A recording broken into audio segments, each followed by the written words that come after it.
नमस्कार दोस्तों, ocean network में आपका स्वागत है। ये तो आप जानते हैं कि सोमवार सुबह सुप्रीम कोर्ट ने बहुप्रतीक्षित फैसला सुना दिया। 370 पर वो सुनवाई कर रहा था। 5 सदस्यीय संविधान पीठ चीफ जस्टिस के नेतृत्व में काफी समय से इसकी सुनवाई कर रही थी। कुल मिलाकर के 23 याचिकाएं 370 हटाए जाने के विरोध में दायर की गई थी। इनमें मोस्टली जम्मू कश्मीर से लोग थे, नेता थे और पता नहीं किस उम्मीद से उन्होंने ये याचिकाएं दाखिल की थी, लेकिन सुप्रीम कोर्ट का एक दायित्व बनता है कि अगर कोई किसी फैसले पर याचिका दाखिल करता है, ऑब्जेक्शन करता है, तो उसकी सुनवाई कर ले। लेकिन सुप्रीम कोर्ट ने भी अपने फैसले के एक पार्ट में ये जरूर कहा कि केंद्र सरकार के हर फैसले को चुनौती देना उचित नहीं है, और ये बताता है कि सुप्रीम कोर्ट भी कभी पेगासस को लेकर के, कभी ईडी को लेकर के, कभी पीएमएलए को लेकर के, कभी यूपीए को लेकर के, कभी मोनेटाइजेशन को लेकर के, कभी जीएसटी को लेकर के जो तमाम तरह की याचिकाएं उसके सामने पेश की जाती हैं, और तो और सेंट्रल विस्टा और न्यू पार्लियामेंट के निर्माण को लेकर के भी, और राम टेम्पल को लेकर के भी, मतलब तमाम ऐसे मुद्दे हैं जिनमें पॉलिटिकली तो जो विपक्षी दल हैं वो जंग हार चुके हैं, पर वो जो हारी हुई लड़ाई है उसको शायद सुप्रीम कोर्ट के जरिए जीतना चाहते हैं। तो सुप्रीम कोर्ट भी कहीं ना कहीं इसको लेकर के थोड़ा फेडअप दिखाई दिया और उसने कहा कि केंद्र सरकार के हर फैसले को आकर के चैलेंज करना, याचिका दाखिल करना, ये कोई उचित व्यवहार नहीं है। हाँ, कोई फैसले से कोई इस तरह के हालात पैदा हो गए हैं और तब आप सुप्रीम कोर्ट आए, यानी उसके संवैधानिक और लीगल प्रावधानों पर हमारी राय लें तो बेहतर है। लेकिन सुप्रीम कोर्ट ने जो कहा है कि जो 370 हटाई गई है वो संवैधानिक है, उसमें कोई गलत नहीं है, और राष्ट्रपति शासन रहते हुए जो केंद्र सरकार ने फैसले लिए हैं वो भी वैधानिक है, असंवैधानिक नहीं है। इसके बाद से तो जो राजनीतिक दल, जो नेता इसको मुद्दा बनाए हुए थे और इससे राजनीतिक लाभ हासिल करने की उम्मीद कर रहे थे, उनको एक बड़ा झटका लगा है। और केवल हमारे यहाँ नहीं, सीमा के उस पार यानी पाकिस्तान में भी लोग सदमे में हैं। खास तौर से जो इस समय कार्यकारी सरकार वहाँ काम कर रही है, उसके एक मंत्री का बयान आया है। उन्होंने भारत के सुप्रीम कोर्ट के फैसले के बाद एक प्रेस कॉन्फ्रेंस की है और मैं उनका बयान आपको पढ़ करके सुना दूं। ये जलील अब्बास हैं, विदेश मंत्री, कार्यवाहक विदेश मंत्री। इन्होंने बड़ा ही वाहियात बयान दिया है। उन्होंने कहा कि साहब, इसका कोई कानूनी महत्व नहीं है जो हमारे यानी भारत के सुप्रीम कोर्ट ने फैसला दिया है। मतलब भारत का सुप्रीम कोर्ट अगर कोई फैसला दे रहा है तो उसका कोई कानूनी महत्व नहीं है। बहरहाल ये पाकिस्तान की बौखलाहट है।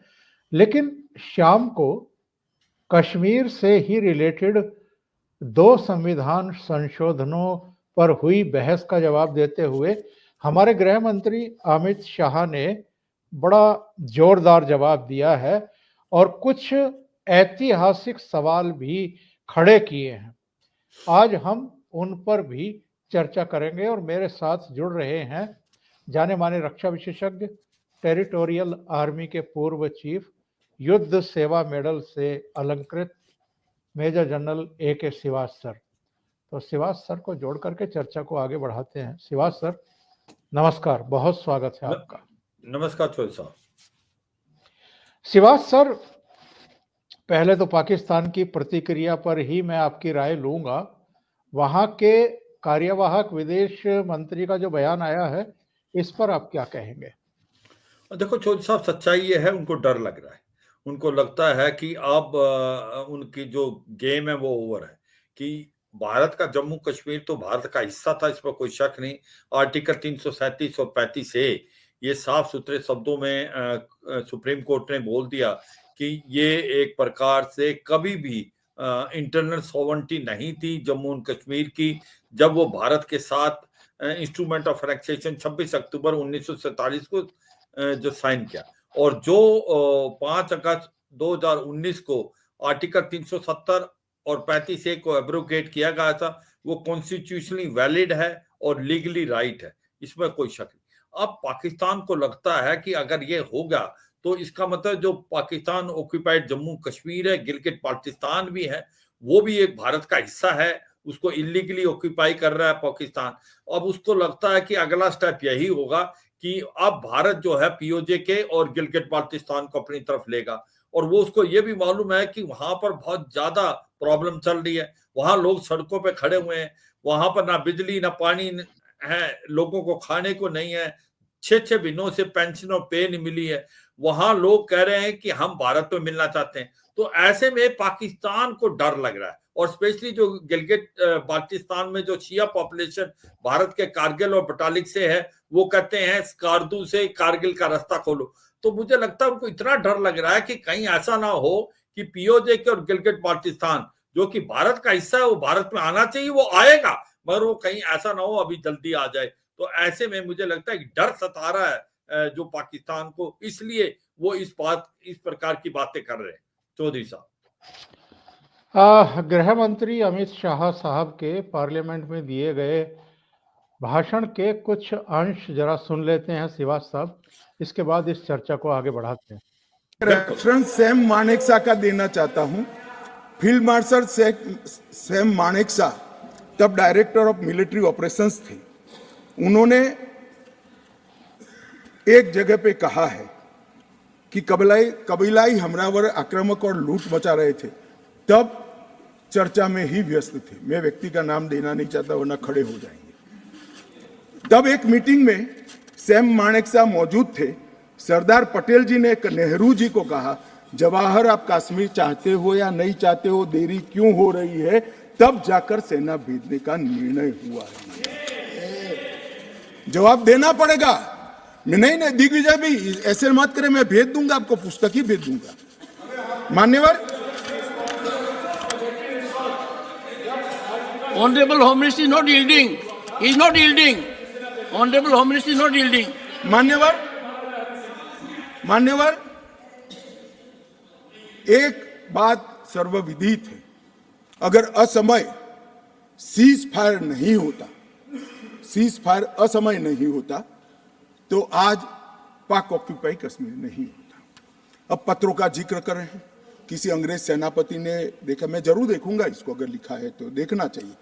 परंतु अफसर कुछ भी कहे, देश का प्रधानमंत्री का देश की जमीन के लिए संवेदनशीलता होना चाहिए या नहीं होना चाहिए? मान्यवर, इतना छोटा सवाल है। हमारी सेना जीत रही थी, वो भाग रहे थे, 2 दिन रुक जाते, पूरा पाक ऑक्यूपाई कश्मीर तिरंगे के तले आ जाता। क्यों किया? दूसरा, क्यों मामले को यूएन में ले जाया गया? अब ये सारी चीजों को आप कहते हैं कि रेफरेंस लाइए। मान्यवर, मुझे मालूम था दिग्विजय सिंह, हाँ करता हूं, बैठिए, मुझे मालूम था साहब ये खड़े हो जाएंगे, इसलिए मैं लेकर आया। मैं एक कोट अनकोट पढ़ता हूं।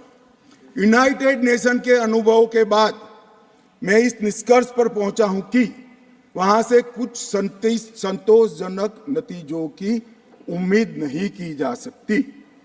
मुझे सीज फायर करना अच्छा फैसला लगा, लेकिन इस मसले को ठीक से हम नहीं निपट पाए, नहीं परख पाए। हम सीज फायर पर और विचार करके बाद में निर्णय करना चाहिए था। हालांकि ये सब भूतकाल की गलतियां हैं। ये जो कोट है किसी और का नहीं है, जवाहरलाल नेहरू का है। अब उनको तो मानोगे या नहीं मानोगे कि उन्होंने गलती की है, स्वीकार करी है।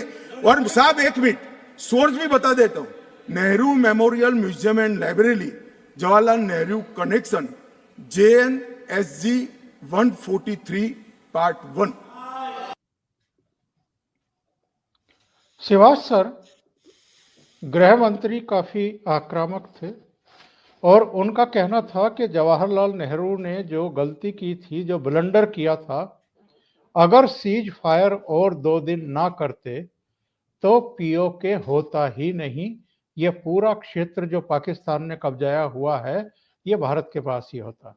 जी हाँ बिल्कुल, देखो सच्चाई है। देखो पहले तो ये भी सच्चाई है कि 22 अक्टूबर को जो कबीलों ने भारत के ऊपर हमला कर दिया जम्मू और कश्मीर पे, और उसको 26 अक्टूबर को इंस्ट्रूमेंट ऑफ एनेक्सेशन साइन किया, जो कि भारत के बीच में और महाराजा हरि सिंह ने किया उसको साइन।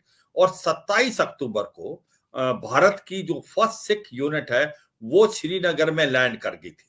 उस समय सिचुएशन बहुत प्रिकेरियस थी कि वाकई अगर लेट हो जाते, जो कहीं ना कहीं बातचीत हो रही थी कि प्रेशराइज करना पड़ा जवाहरलाल नेहरू को कि जल्दी से जल्दी फौज भेजो, नहीं तो हम जो है एक प्रकार बारामुल्ला तक हो चुके हैं और हो सकता है श्रीनगर तक कबीले पहुंच जाए।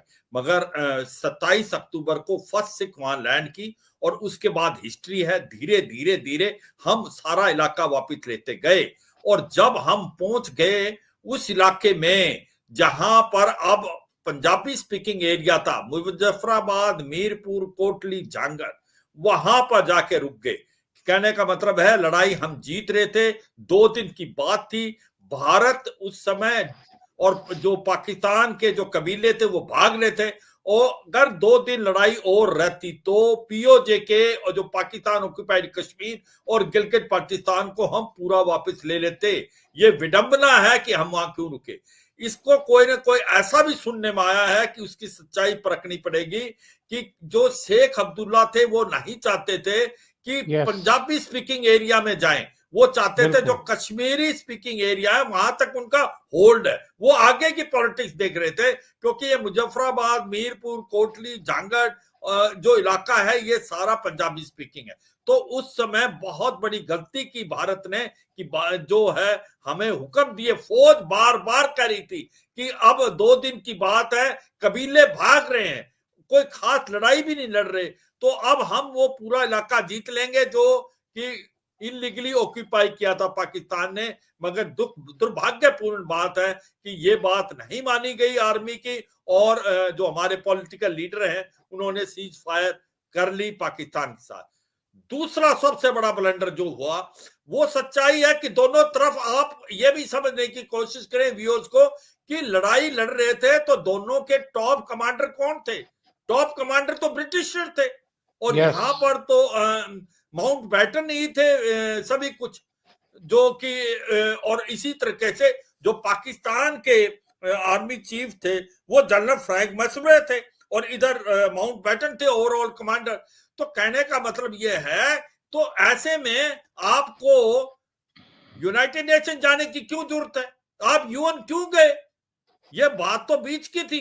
इन एनी वे आपको मूर्ख बनाया गया। आपने पहले प्रेशराइज करके आप ने एक प्रकार से सीज फायर किया जो नहीं करना चाहिए था। अगर 2 दिन ये सीज फायर नहीं होता तो ये POJ के होता ही नहीं, ये गिलगित बाल्टिस्तान होता ही नहीं। और दूसरी बड़ी गलती की कि हमने जाके एक प्रकार यूनाइटेड नेशन के दरवाजे खटखटाए और आज तक हम उस दलदल में फंसे हुए। तो ये सच्चाई है, ये हिस्ट्री बता रही है, और इसमें कोई किसी को ये नहीं समझना चाहिए ये एक पार्टी या दूसरी पार्टी। ये सच्चाई हमें फेस करनी चाहिए, हुई है ये गलतियां भारत से हुई हैं उस समय, मगर इसके गलती होने के कुछ ना कुछ रीजन थे। चौधरी साहब, शाह साहब का हम एक और स्टेटमेंट सुनते हैं। कमीशन ने और भी कई फैसले किए हैं।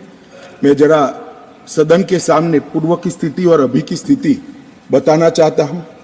पूर्व में जम्मू में सिर्फ 37 सीट थी, 37 सीट थी। अब नए डिलिमिटेशन कमीशन ने 37 से बढ़ाकर 43 सीट जम्मू क्षेत्र में बनाने का काम। मान्यवर कश्मीर में 46 सीट थी, 46 सीटें थी, अब 46 की जगह 47 सीटें, 47 सीटें बनाने का था। इस तरह से जम्मू और कश्मीर दोनों को मिलाकर 83 सीटें थी। लद्दाख की सीटें निकाल दी है क्योंकि वहां यूटी बन चुकी। 83 सीटें थी, उसकी जगह 90 सीटें अब डिलिमिटेशन कमीशन ने करी है, जिसको भारत सरकार ने माना है। और पाक ऑक्यूपाई कश्मीर की 24 सीटों को आरक्षित रखा गया है, क्योंकि हम अभी भी मानते हैं, कोई जिसको जो बोलना है वो बोले। इस सदन में बोला हुआ शब्द इतिहास बनता है। मैं आज फिर से कहना चाहता हूं, पाक ऑक्यूपाई कश्मीर भारत का है, हमारा है, और हमसे कोई नहीं चाहता। मान्यवर, हमने 24 सीटें पाक ऑक्यूपाई कश्मीर के लिए सुनिश्चित की है। मान्यवर, अब तक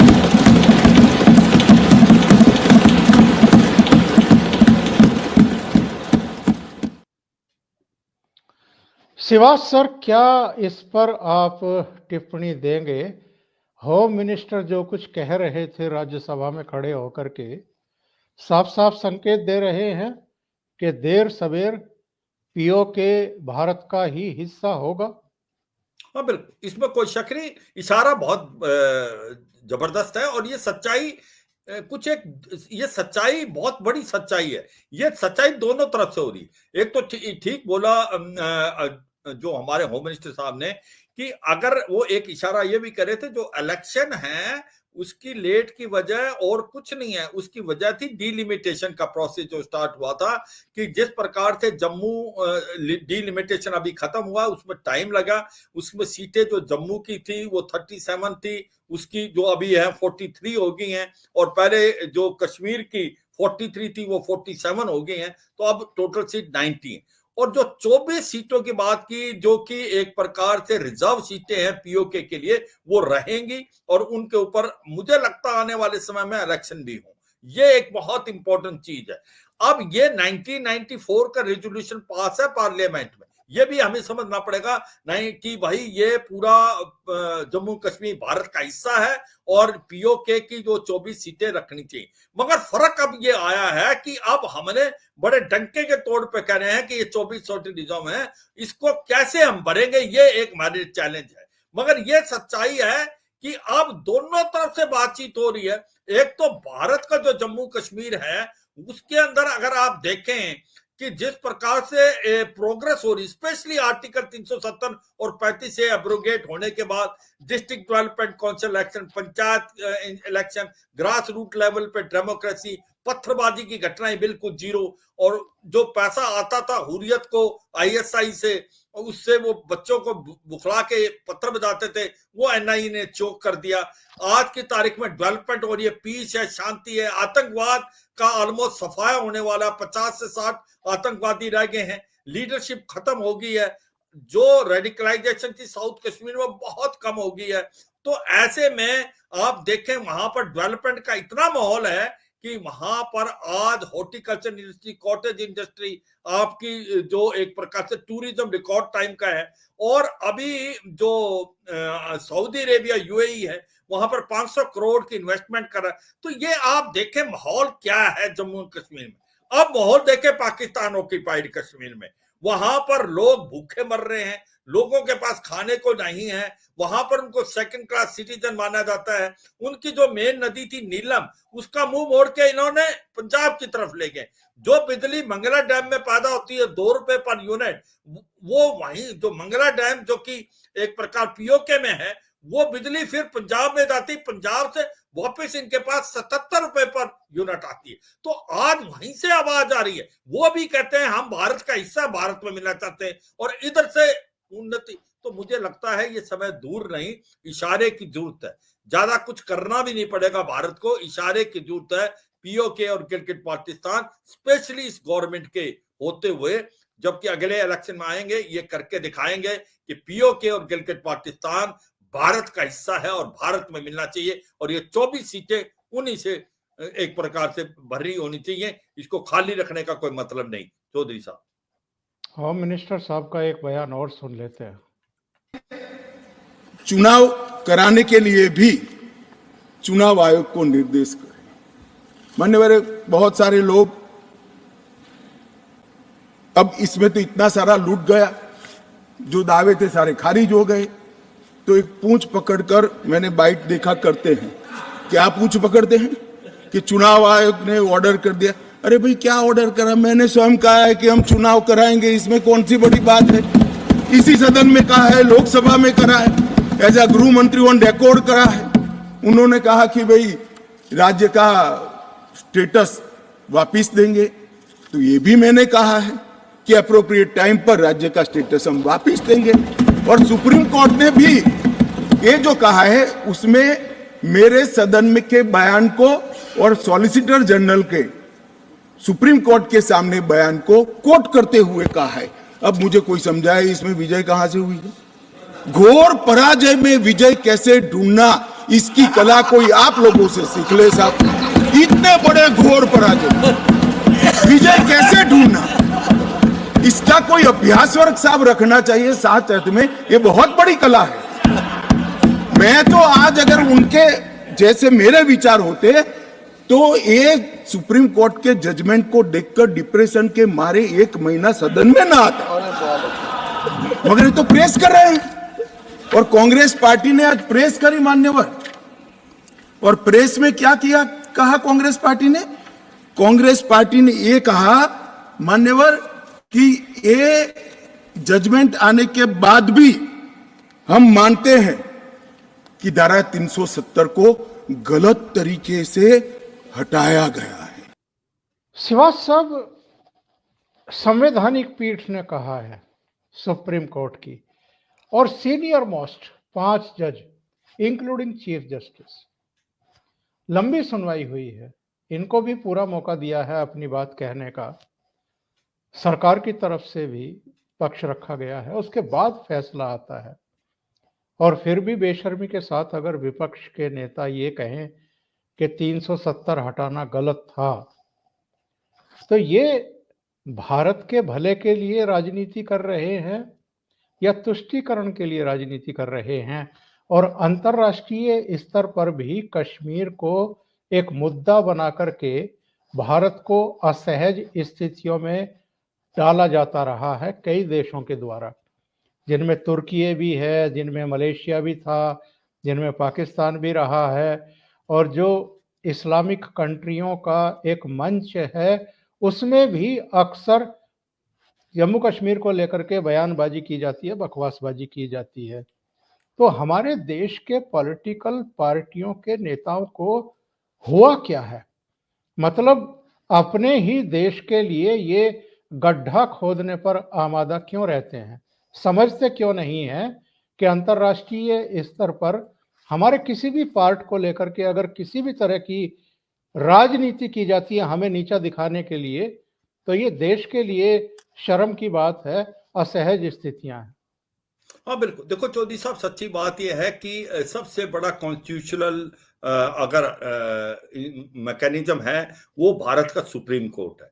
और सुप्रीम कोर्ट ने एक बड़ी साफ सुथरी यूनानिमस डिसीजन दी है 5 कॉन्स्टिट्यूशन बेंच की, और ये काबिल तारीफ थी। मैंने शुरू से आखिर तक सुनी, जिस प्रकार से जस्टिस चंद्रचूड़ ने बोला, जिस प्रकार से जस्टिस कौल ने एक बार पीस और रिकंसिलिएशन की भी बात की, वो भी बहुत इंपॉर्टेंट है, वो भी हमें बात करनी चाहिए कि बताने के लिए किस प्रकार से साउथ अफ्रीका में ये जो पीस और रिकंसिलिएशन किया गया था। मतलब जो आज बात हुई उसके बाद कोई शक और सवाल नहीं रह जाता कि जो आर्टिकल 370 और 35A था वो टेम्परेरी नेचर था, और ये प्रोविजन टेम्परेरी थी, और इसीलिए प्रोविजन बनाया गया था आर्टिकल 370.3 में कि उसको कैसे एब्रोगेट करना है, नहीं तो सवाल ही पैदा नहीं। तो अगर वो परमानेंट होती, जो कि चीफ जस्टिस ने बताया, और इसके बाद उसका जो तरीका है वो बिल्कुल बताया। कहीं ना कहीं ये मैं बताना चाहूंगा अपने व्यूअर्स को, बात आ रही थी कि जब तक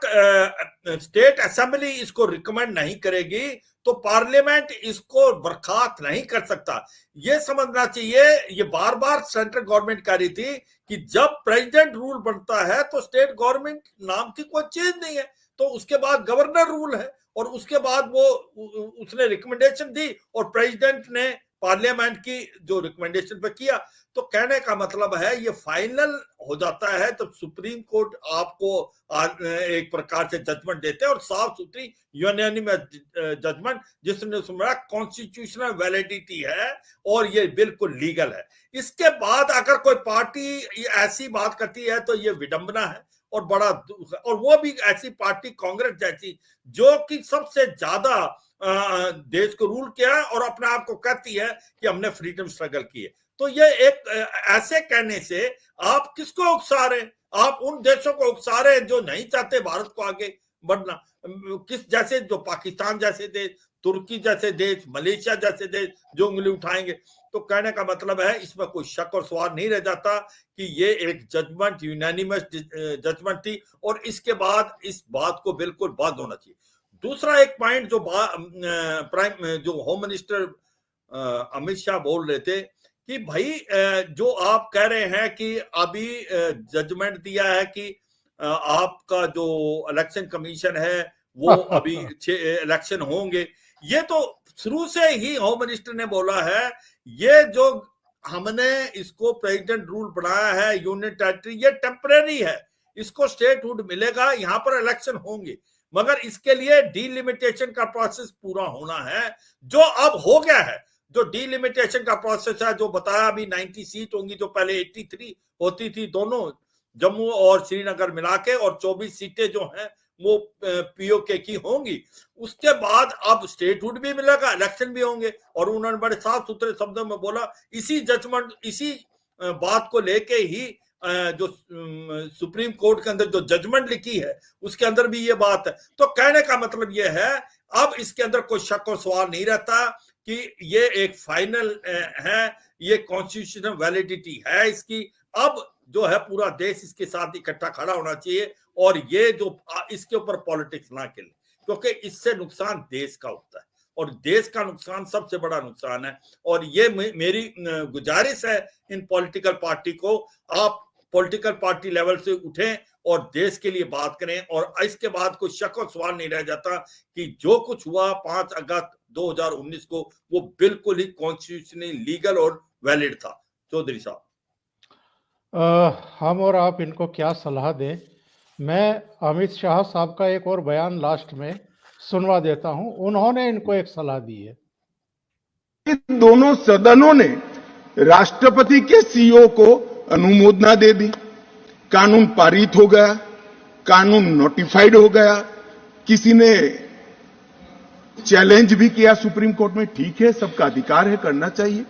सुप्रीम कोर्ट में एक लंबी बहस भी हुई, 5 जजों की बेंच बनी और 5 सीनियर मोस्ट जज बने बैठे इसमें, लंबी बहस, सबकी सुनवाई हुई, आज फैसला भी आ गया। मगर ये फैसले के बाद भी ये कहते हैं कि हम इसको नहीं मानते हैं और हम मानते हैं कि धारा 370 गलत तरीके से हटाया गया है। मान्यवर, मैं इनको नहीं समझा सकता, मेरी तो मर्यादा है साहब, नहीं समझा सकता कि वास्तविकता क्या है। हमें समझना चाहिए कि 42,000 लोग मारे गए हैं। क्यों मारे गए? सवाल हिंदू मुस्लिम का नहीं है। इनसे ज्यादा मुसलमान गुजरात में है, कश्मीर से ज्यादा मुसलमान उत्तर प्रदेश में है, कश्मीर से ज्यादा मुसलमान बिहार में है, कश्मीर से ज्यादा मुसलमान आसाम में है। क्यों वहां अलगाववाद नहीं हुआ? क्यों वहां टेररिज्म नहीं हुआ? बाउंड्री का भी सवाल नहीं है साहब। कई ऐसे राज्य हैं, राजस्थान की बाउंड्री भी पाकिस्तान से लगती है, गुजरात की बाउंड्री भी पाकिस्तान से लगती। क्यों हुआ? क्योंकि धारा 370 अलगाववाद को बल देती थी और अलगाववाद के कारण आतंकवाद खड़ा हुआ। ये समझना ही नहीं था। एक गलत फैसला हो जाता है, कितने भी बड़े आदमी से हो सकता है, किसी भी पार्टी से भी हो सकता है, मगर जब इतिहास सिद्ध कर दे, समय सिद्ध कर दे ये फैसला गलत है, देश के हित में वापिस आना चाहिए। अभी भी मैं कहता हूं वापिस आइए, वरना जितने बचे हो इतने भी नहीं बचोगे। बहुत अच्छा, बहुत अच्छा। इससे स्पष्ट बात और क्या हो सकती है कि ठीक है गलत फैसला आपने कर दिया, लेकिन अब तो अकल पैदा कर लो। अभी भी सुप्रीम कोर्ट की संविधान पीठ के फैसले के बाद भी इस तरह की जिद पे अड़े हुए हो कि नहीं 370 हटाना गलत था। श्रीवास सर, बहुत बहुत धन्यवाद, आपने ओशियन नेटवर्क के लिए इतना समय निकाला और बहुत ही महत्वपूर्ण मुद्दे पर अपने विचार रखे। Thank you so much sir. नमस्कार। जय हिंद। नमस्कार चौधरी साहब, जय हिंद।